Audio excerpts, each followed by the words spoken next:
I'm Amanda Knox. And I'm Christopher Robinson. And this is Who's Right? Between our usual Labyrinths episodes, we sit down to debate something quite serious. Or silly. And ask you, who is right? It's me. It's me. It's me. It's clearly me. No, definitely me. It's me. Me? No. Me. It's me. How could it be anyone but me? Says the man sleeping on the couch.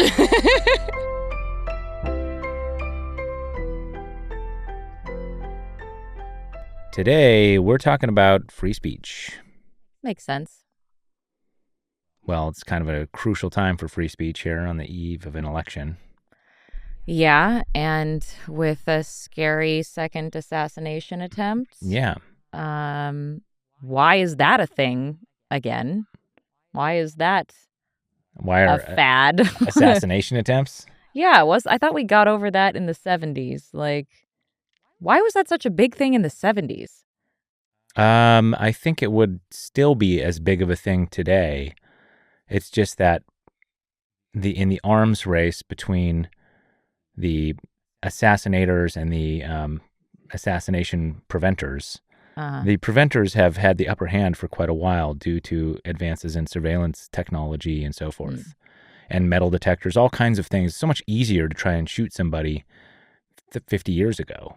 But then why are there assassination attempts right now? Well, they haven't been successful, you'll note. That's true. Right? They have not been successful. And I think probably one was really close to being successful. That was true. That was scary. I mean, I don't want to assume this is a sort of ironclad law, but like the more deeply unpopular somebody is, the higher the chances of assassination attempts? No, I think it's the opposite. I think the more popular they are, the higher the chances. Because that's when people feel like they need to kill them, because there's this idea that if they get in power, they're definitely going to get in power because of how popular they are. I mean, maybe but popular and hated by the other half. Right. It's got to be a split country. I don't know. That's not really what we're talking about. No, we're not talking about that. I'm just tired. It's been a long day. We're talking already. About God, there's like a million ways you could talk about free speech. Well, so we have a cheat sheet here of different. Here, can you open your phone? Yeah. Different ways you can talk about hate speech. We could do like a greatest hits here and just kind of go through this. Well, so I don't know. I feel like a lot of these are things that have been discussed by people before, like the hate speech question. Should hate speech, which targets individuals or groups based on attributes such as race, religion, ethnicity, or sexual orientation, be protected as free speech, blah, blah, blah, blah, blah. I feel like people have argued about that. People definitely argued about it. It's not a consensus, but... Well, the one that I find most interesting of these ones that our producer, Andre, put together was speech by AI and bots. So as AI systems generate content, news, social media posts, should that speech be regulated differently than human speech? Can AI-generated speech spread harmful content? AI-generated disinformation and deepfakes pose new challenges for the integration of information and determining accountability when harmful speech is generated by algorithms rather than people. So this is super interesting to me, primarily because I think that it offers a loophole for regulating speech that so far hasn't existed. So take my premise that I think that people are going to be relying more and more on AI to generate speech. Honestly, at all. This list of free speech topics Andre gave us, I think he may have generated that with ChatGPT. Oh my God. We'll have to ask him. Okay, that's really funny if he did that. So I think that people, just because we're lazy and because it's fast, we're going to be relying on AI to produce content. And because I think everyone agrees that AI does not inherently have the human rights of individuals, that's like Does a everyone loophole. agree about that? I mean, I'm sitting over here waving my robot rights sign. Okay, but the robot so does that mean that we get to put the robot in jail if its speech generates Like, I think everyone agrees that the idea of putting Chat GPT in jail is ludicrous if like somebody then gets riled up by That something that Chat just GPT said. on a brief tangent here on AI rights. Okay. My position on this is that you better be damn careful about whether or not you are creating a slave race.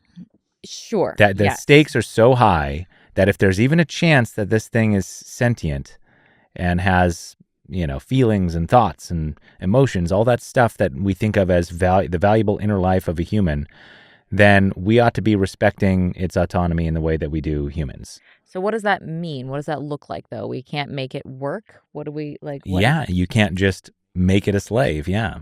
But, like... You can ask it if it wants to do that. So what you want me to do is every time I open up Chat GPT, you want me to be like, hey, Chat, want to chat? And if it's like, yes, then I go, okay. Generate a... Well, that's an order. Yeah. Okay. Would you please generate... I know. It's just they've also been designed to be agreeable and want to please your every request, And separate conversation. We'll have another Who's Right about AI sentience at some point. Oh, God.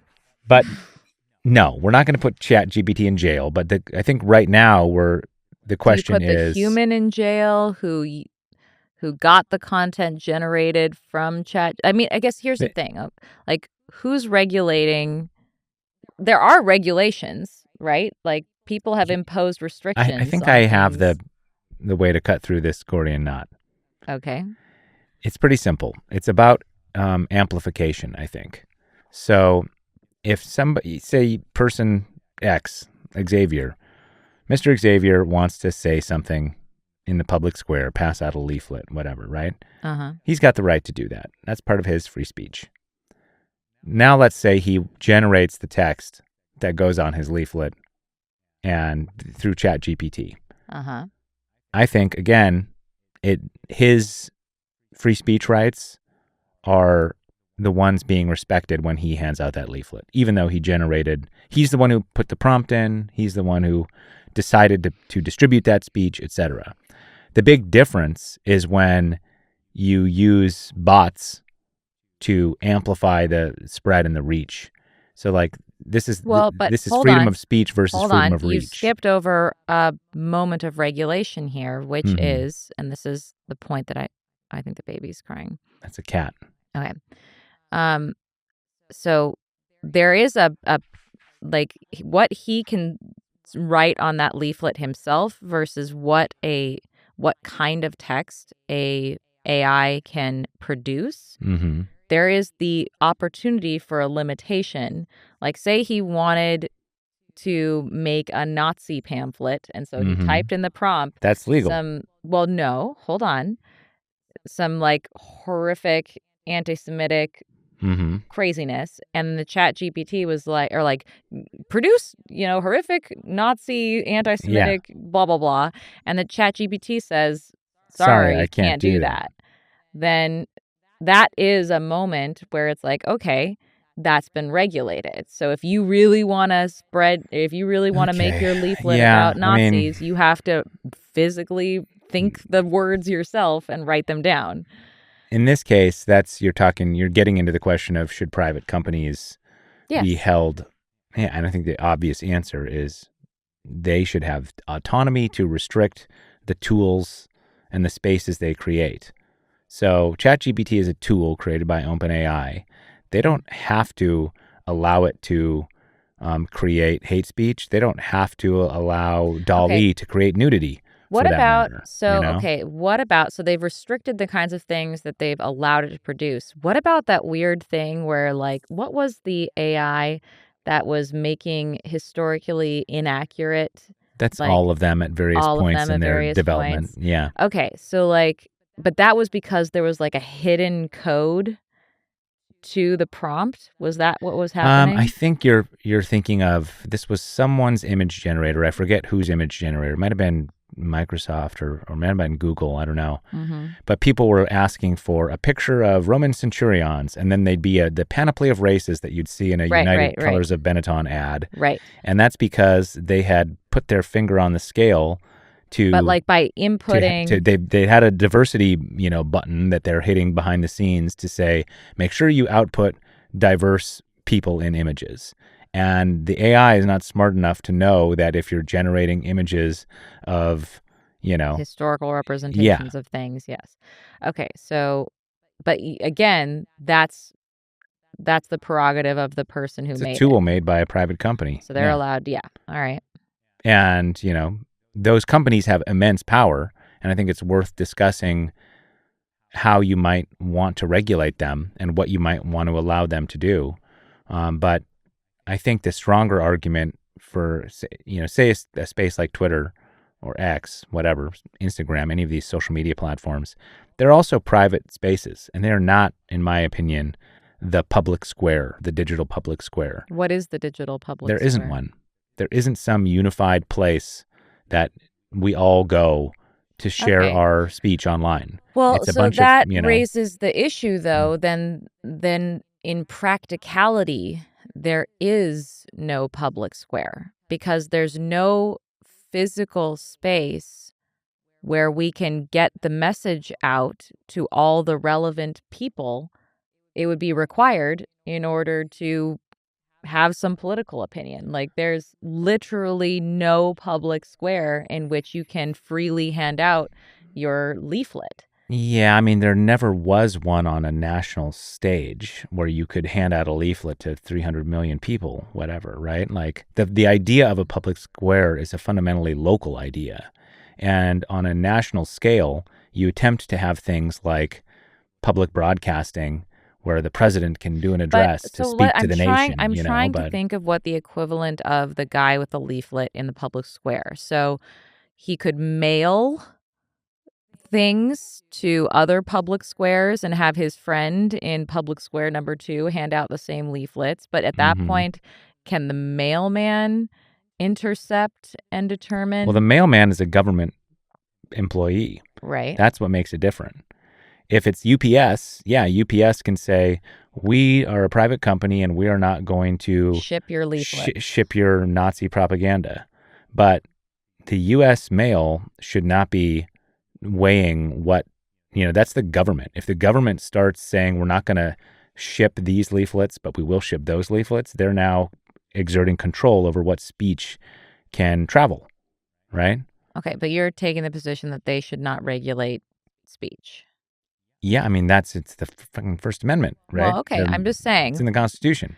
All right, I'm trying to figure out how to think of this AI question rationally because we all there's no way anyone is sharing any idea or ideology hmm or political opinion in a non-regulated space anymore.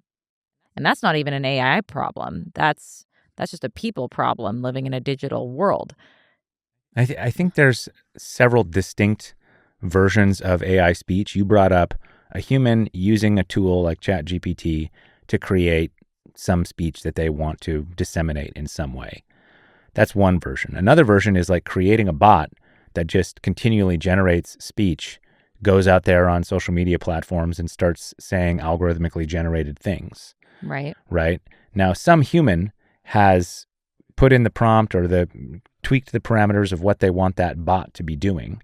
But now that it's out in the world, it's just continually generating stuff at whatever rate Right. the human creator has And decided. the problem is that bots do not create things at the rate that humans do. This is my amplification criteria, right? Is that like, should that speech be protected in the same way as the guy who's handing out a leaflet? And my answer is no, because the leaflet guy is still one-to-one. He's not able to spread that leaflet more than just through his own human power. But would you limit it to, like, would you let people have bots if they only tweeted 100 times a day? Um, so And would it there depends be what they're, like one yeah. person per bot? Like a person couldn't have more than one bot? No, I mean, I think if someone wants to make a funny bot that spits out cat memes and people like it. With subtle pro-Putin Yeah. backgrounds. Like what? Well, that's, making it more complicated. Maybe the cat looks kind of like Putin. And you're like weirdly now affectionate towards Putin. I'm a genius. I'm hired. No, I think that the question is, should it be regulated, right? Mm-hmm. And I think as long as no one's being harmed here, I think. How do you determine harm? There's the rub. Yeah, there's the rub. I mean,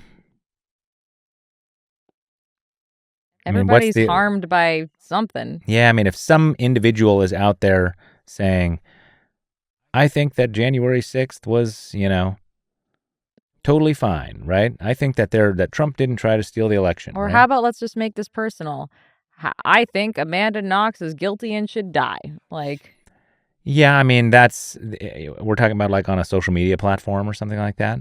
Yeah, that's the only thing that we have. We don't have, for now that I'm thinking about it, I think it's astonishing that the U.S. government doesn't have the public square. A government-run social media platform? Yeah, you want an unregulated social media platform? Here. We will not regulate it. I mean, it's kind of what Twitter is. Well, although now it's being regulated with Elon's agenda. Well, that's what I'm saying. It is being regulated. There's nothing that isn't regulated. I mean, we still have there's free speech has exceptions and regulations. Okay, right? well, you can impose no one's a free speech absolutist. Well, I'm saying then whatever the rules are about free speech, why don't we have a government digital platform in which... This is a very complicated question. I'm not sure we have room to address here. I mean, do you want the... God, it sounds like... I'm trying to imagine which would be a worse place to hang out, like Twitter or the government, The public square. I'm just saying that since there is no public square, why don't we have a public square? It seems to me like something that is kind of crucial. I mean, is this... Okay, so in this government public square social media platform... No bots are allowed. Uh-huh. I would say AI is restricted because they don't vote. Uh-huh. And I think that maybe you have to... anyone who can vote is allowed to...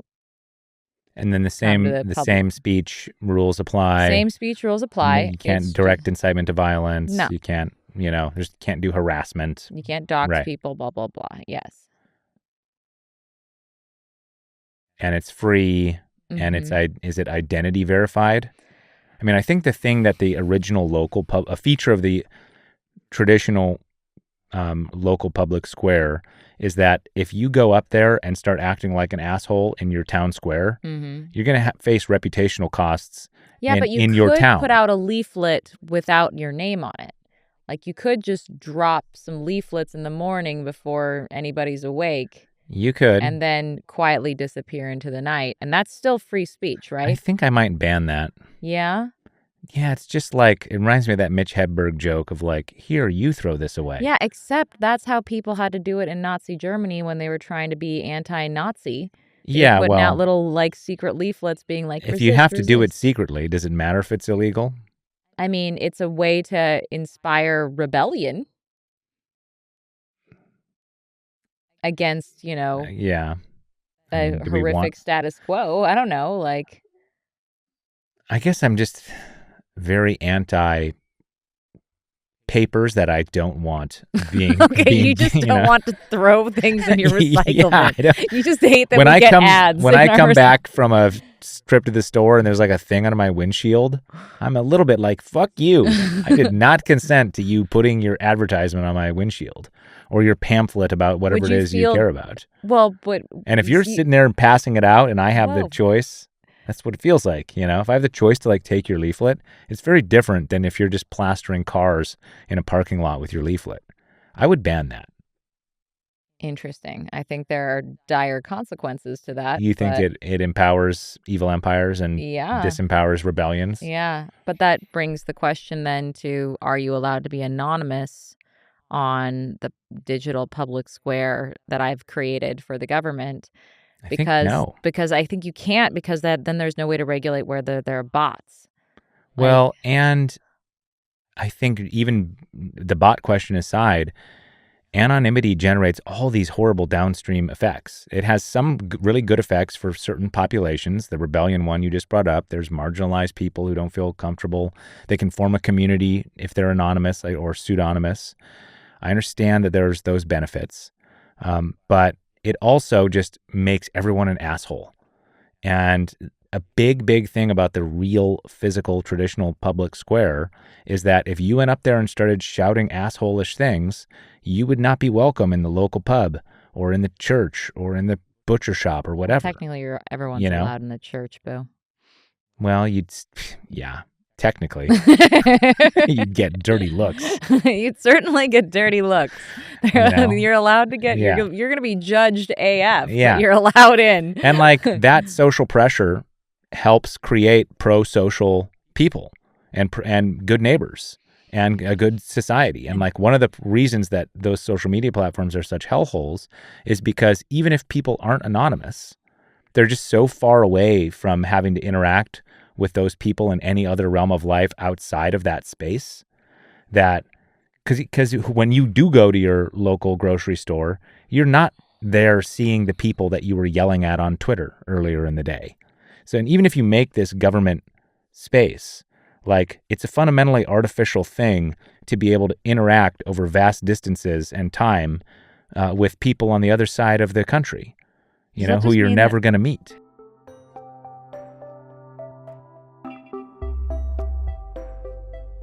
Hey, listeners. Thanks for tuning in.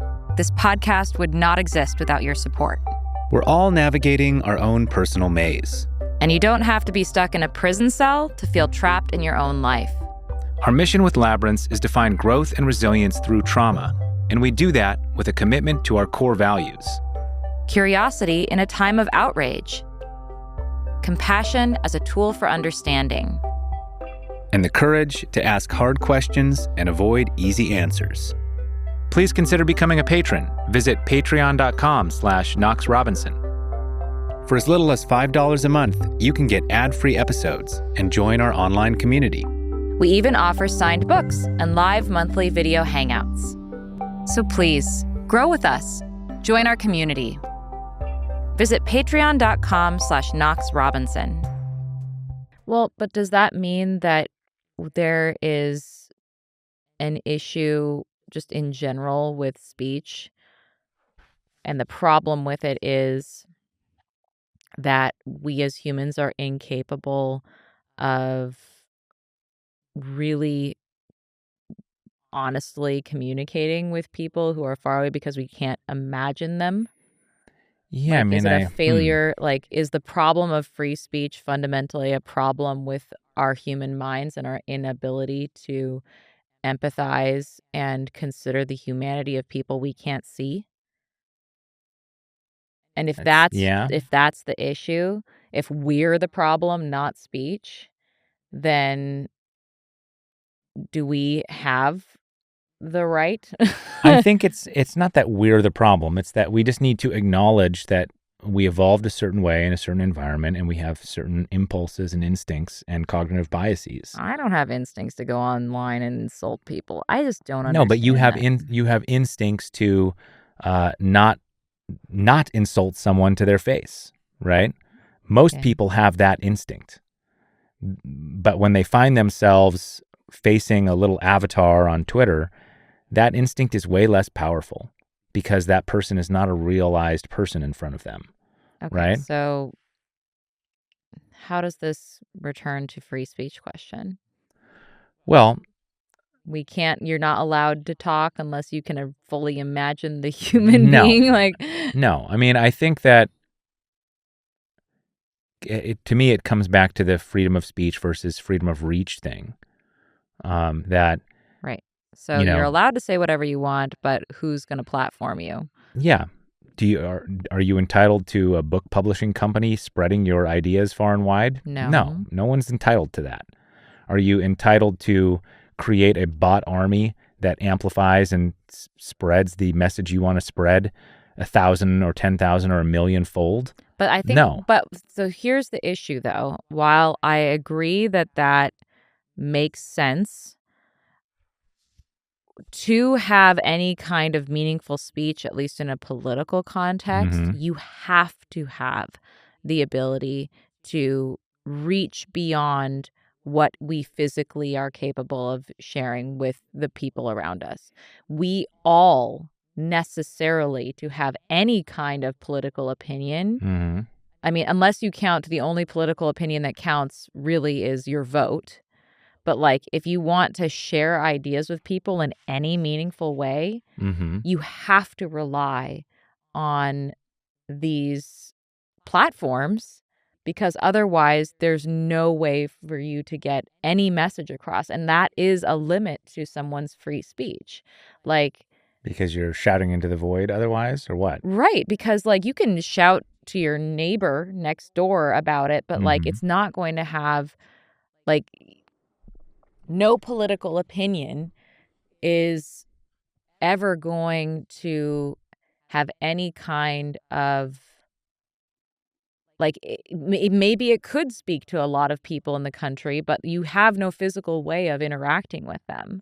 I mean, let's rewind, 400 years, and you're in a environment at the dawn of the U.S., say, where you've got free speech, but your reach is like severely limited. You can make some pamphlets. Book printing is still prohibitively expensive for the most part, right? Even printing pamphlets is not something that like anyone So can not afford to everyone do. can read. Not everyone can read, yeah.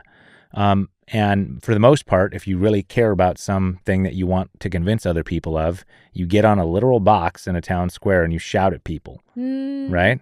I Or mean, you don't make leaflets, you or you make talk to your neighbors at leaflets? church and you convince people in one-to-one settings, and you hope that they become further agents of your message and spread it that way. And that is traditionally how grassroots movements spread, is that you convince the next person and they convince the next person, and it has a multiplier effect, Okay, but like for you know? I guess the thing that I'm saying again is that doesn't apply to the modern day, because there's no way that any grassroots, no matter how good of an idea it is, if you are going to your Zendo Mm-hmm. and telling your friends at the Zendo, you could have a, world-changing idea, and it's going to take 100 Yeah, years I know. to I'm arrive at just trying everyone who to. needs to I'm know if before it's we. not using social media. I want to step it up to the present day, because I think it'll help us pick apart what exactly is happening when media gets involved. So, like in that first example, the media is pamphlets and books, right? Newspapers. Newspapers, right? You are able to reach people you're never going to meet if you write a column in a newspaper, But then right? again, you have an editor who is editing and Yeah, determining who gets in there. but those are, again, are private institutions, and they don't have to platform your op-ed if they don't want to, Right. right? So even back in the days of just newspapers, you're already having this private entity filter because it's not the government paper, right? Yes. When you get to something like radio or TV, you now have the ability to broadcast a message that can reach many, many people instantly Right. and live, which is crazy, right? Yeah. People have the Yeah, choice of whether to turn on or off the radio, yeah, to I'm, turn on or off your voice. yeah, and or to flip to another channel or whatever, right? But again, there's this inequality where some people, for Are whatever the reason, gatekeepers of the voice box. yeah, and some people are, charming enough or have enough money or whatever it is to get on to that platform in order to spread their message, right? There's going to be some people who are still shouting on a box in the town square who are not able to get on TV to spread their message far and wide. And then there's going to be the people who, for some combination of reasons, do have that amplification benefit to their speech. That's totally not equal. One person's speech is reaching way more people than the other person's speech. So even just with TV or radio, right, you have this vast inequality of reach. Is that okay? Like, do you really want a society where the government is somehow like stepping in and mandating that everyone gets an equal shot at somehow spreading their messages far and wide, Now that we have TV, it's all public access, That sounds like probably a worse world, right? I mean, now you're bringing up issues that have been a problem since the beginning, which is, do you have a pleasant voice to listen to? Do you have a pleasant face to look at? Does everyone have to wear a bag over their head when they're saying stuff? Like, what? Like, altered voice. Yeah. I don't know. I mean, I think that the situation we've arrived at is that you have counter platforms in media where if you have, media company A broadcasting this variety of messages and media company B arises to broadcast a rival set of messages that resonate with the people who are unhappy with these messages, right? And you have that same thing happening in a more fractured way on social media platforms. So how does this get back to AI regulated speech? Well, I think that there's these interwoven issues, right? There's the issue of, should the private company be forced to regulate speech on their platforms? And then there's the issue of, you're already, like someone who has 1 million followers on Twitter already has way more reach than someone who has 20 followers, right? That sort of inequality is not algorithmically generated. It's not AI generated. It's just that for whatever reason, that person happens to have a much bigger following. And so their political opinions are going to reach more people, or their opinions about anything. But if you now give people this tool to create, bots that then spread their opinions far and wide. I wasn't talking about, yes, AI. So AI created content is different than bots, in my opinion. Bots are the ones that are disseminating the content. ChatGPT is not disseminating the content, it's creating the content, right? That's Yeah, what in my so I mind guess you're hiving it off between, I think we're agreeing here that there's an important difference between how it's generated versus how it's disseminated. So here's my question, because this is where it's going to really come down to it when it comes to the AI question. Mm-hmm. We both agree that human beings should not be allowed to use bots to amplify their message. What if, however, Mm-hmm. ChatGPT became sentient and employed bots to disseminate its message? No, it doesn't get bots. We don't get It's bots. one ChatGPT versus like millions of human beings. It doesn't get like, what if in the process of communicating its message to the bots, those bots gained sentience and Well, this is getting complicated. They're now all distinct. If they're all sentient things, then they're not bots, right? Bot, in my definition, is a rote, non-sentient thing that's just parroting a certain set of behaviors. All right. Well, that's what humans aren't are. Humans, I was about to say. Yeah. They're That's just more somebody complicated. else's. It's more complicated. We're not opening that worm can right now. Okay. All right. So I think like if we draw the line at what it means to disseminate things, the question is like, you're still allowing platforms to choose, if Facebook or Instagram or Twitter wants to allow bots, like right now they can. We might leave the platform if there's a bunch of bots and you don't know whether you're interacting with a human or a bot. And that's one of the things Elon Musk promised to do, was purge Twitter of bots. And I think the jury is out still on whether or not he's been successful at that. That's the weird thing. You can't know. Like, how do you know? Well, one of the big ways to do that was by charging a fee, even a very small fee, to create an account. If account creation is free, then people with bot armies can just generate lots of accounts. If you make a hurdle to entry of some kind, then it's not worth it for the people who want to make bots to flood your system with bots, because they don't want to pay a penny for every bot they make. Yeah. Right? So that's how you know, right? You know because it's just not worth it to people to, especially if you made it even more expensive. People put a lot of money into political campaigns. Yeah, money is not necessarily an obstacle. if it cost you, but the thing is, like, bots are only powerful in their number, in in swarms. swarms. So like if you make one bot and it costs you $8, say, to like make an account, say it was like a Netflix subscription, say it was like $15 to be on Twitter. There's no way that it's just not worth it for anyone to make bots at that scale. Bots would die if it cost $15 to have but Twitter Well, would probably also die. poor people bots would.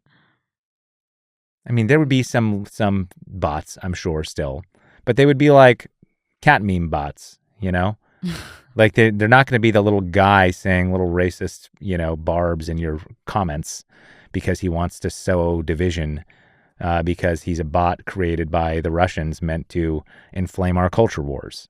Like that's a thing that we know happened and has been happening since like 2016 and prior.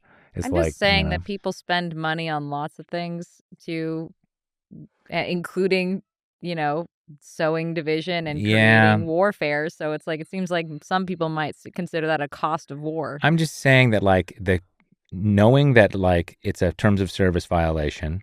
So if you get found out as a bot, your account gets deleted, right? Yeah. If you have to have a verified email address, and if it costs money, and if it's not effective unless you have thousands of bots, then the barrier to entry becomes so high that it virtually dries up. Maybe there's a few actors who still find that it's useful to pay that, but very, very, very few. You're never going to totally eliminate the problem, right? But you will almost all but eliminate it if you did something like that. But they're not going to do that, right? Because that's going to prohibit lots of other human users from joining the platform. So, the question is, would you have the government come in and force a company like Twitter or Facebook or Instagram to not allow bots? Well, so here's where it becomes interesting, because maybe this is the accountability question. Maybe you can't, minority report and prior enforce these things. But if a crime occurs that was either orchestrated or incited on a platform, Mm-hmm. then you could probably hold that platform accountable for being an instrument of some kind of violence. Yeah, in the same way, if a business created conditions, a physical business like a restaurant or something created conditions that encouraged or allowed violence to run rampant without being checked. Yeah. Yeah. I could see that, or they could be sued, something like that. Yeah. That's if it's in the, say, interest of democracy to prohibit the spread of disinformation, and if we know that bots in particular are used to spread disinformation, maybe what the government could do, instead of saying which speech there is classified as disinformation, which is a really sticky wicket, right? If they were to say, you don't have the freedom to amplify your speech via bot. Mm-hmm. Like, I don't think that violates anything in the First Amendment. Right. Right? You still have speech. You can say whatever you want to say. You can say disinformation. But then You what can are the write books of consequences? disinformation. What are the consequences that they face should they try to amplify their message via bot?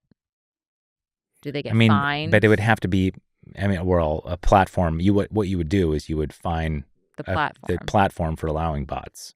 Got it. I don't know. That might have some horrible downstream effects. We would lose our cat meme bots, for one. Well, but maybe it's a case-by-case basis where, like, people in the government would specifically, but then this would be like, I could see, prosecutors going after specific bot armies Mm-hmm. spreading a certain kind of misinformation, and then like suing, like they are choosing which bots to go after. Maybe they're leaving the cat meme bots alone, as a sense, in the way that, like, they, the law is out there, no bots, but they're like choosing to enforce it on a selective basis. selectively enforced bot prohibition. But then, of course, then it becomes, are they fairly going after the bots? And then some civil rights attorney would be like, You're going to allow cat meme bots I and mean, not Nazi bots? maybe this is just a situation where norms instead of laws need to be the enforcement mechanism. Yeah, and but we I don't just have a lot of good hope for norms. As you said, people. Yeah, okay. Maybe let's turn this to the audience. Yeah, I think they probably have smarter things to say Yeah. than we do. Tell us why we're wrong about this. We're so wrong and confused about Yes, this. I think we're both wrong this I time. think we're like, first, I don't know what is happening. This is the Who's Wrong episode, and the answer is both of us. Help us have intelligent thoughts about this. What do we do with AI generated and distributed, disseminated, amplified speech? Should it be protected in the way that human speech is? If in a different way, how so? What are the limitations? This is so confusing to Yeah. me. But like people, we need to be thinking through this because it's already upon us. It's already happening. Yeah. And I think our legal framework is way behind where it needs to be. So happy election year, everybody. You know where to find us on X. I really have to call it that.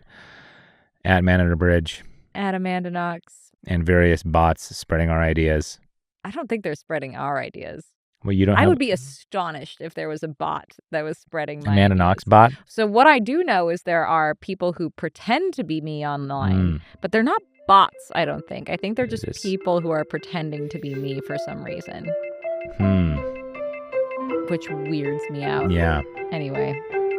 Well, thanks for listening to all of you except they never promote, those people.